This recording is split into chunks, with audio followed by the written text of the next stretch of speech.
বিশ্বাস করো, নিরামিষের দিনে যদি পেঁপের এই রেসিপিটা থাকে তাহলে যারা পেঁপে পছন্দ করো না তারাও চেটে পুটে খাবে।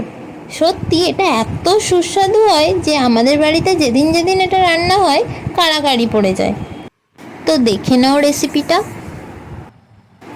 প্রথমে পেঁপের খোসাগুলোকে ছাড়িয়ে একটা গ্রেটারের সাহায্যে গ্রেট করে নিতে হবে। তারপর আলুর খোসা ছাড়িয়ে ছোট্ট ছোট্ট করে টুকরো করে রাখতে হবে। দেখুন আমি যেরকম দেখিয়েছি ঠিক এরকমই ছোট ছোট করে টুকরো করে রাখবেন।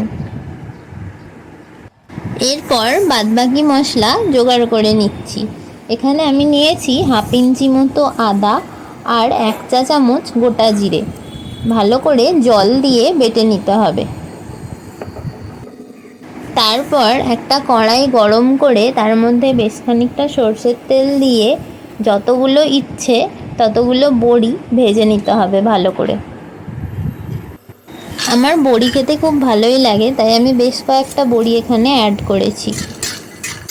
বড়িগুলো ভালোভাবে ভাজা হয়ে গেলে তুলে নিয়ে ওই কড়ার মধ্যে আরেকটু সর্ষের তেল অ্যাড করে ভেজে নিতে হবে টুকরো করে রাখা আলুগুলো যখন দেখবেন হালকা ভাজা হয়ে গেছে তখন অ্যাড করে দিতে হবে গ্রেট করে রাখা পেঁপে। এরপর আলু আর পেঁপে দুটো একসাথে অল্প খানিকক্ষণ নেড়ে তুলে নিতে হবে।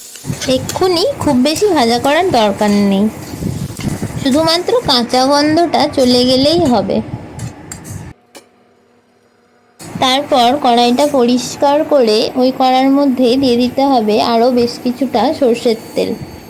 সর্ষের তেলটা গরম হলে ফোড়ন হিসেবে দিয়ে দিতে হবে একটা শুকনো লঙ্কা, একটা তেজপাতা আর যে আদা জিরেটা বেটে রেখেছিলেন ওটাও দিয়ে দেবেন।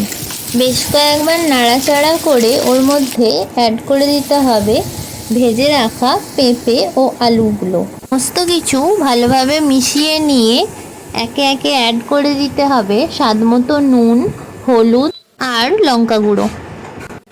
ঢাকা চাপা দিয়ে বেশ কিছুক্ষণ নাড়াচাড়া করার পর দিয়ে দিতে হবে ভিজিয়ে রাখা ছোলা। এখানে আপনি সেদ্ধ ছোলাও ব্যবহার করতে পারেন।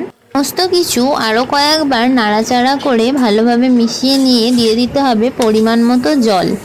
দিয়ে বেশ কিছুক্ষণ রেখে দিতে হবে। তারপর যখন দেখবেন জলটা অল্প অল্প শুকিয়ে এসছে তখন ভেজে রাখা বড়িগুলো অ্যাড করে দিতে হবে।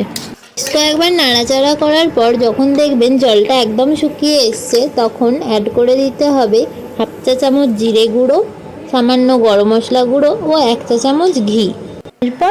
এরপর নামিয়ে নিলেই তৈরি পেঁপের এই নিরামিষ তরকারিটি। আমি সেরকমভাবে কিছু নাম ঠিক করিনি, আপনারা যদি কিছু দিতে চান তাহলে সেটা সাজেস্ট করতে পারেন। আর যদি এটি ভালো লেগে থাকে তাহলে আমার ভিডিওটিকে একটি লাইক, কমেন্ট ও শেয়ার করে পেজটিকে ফলো করে রাখবেন। ধন্যবাদ।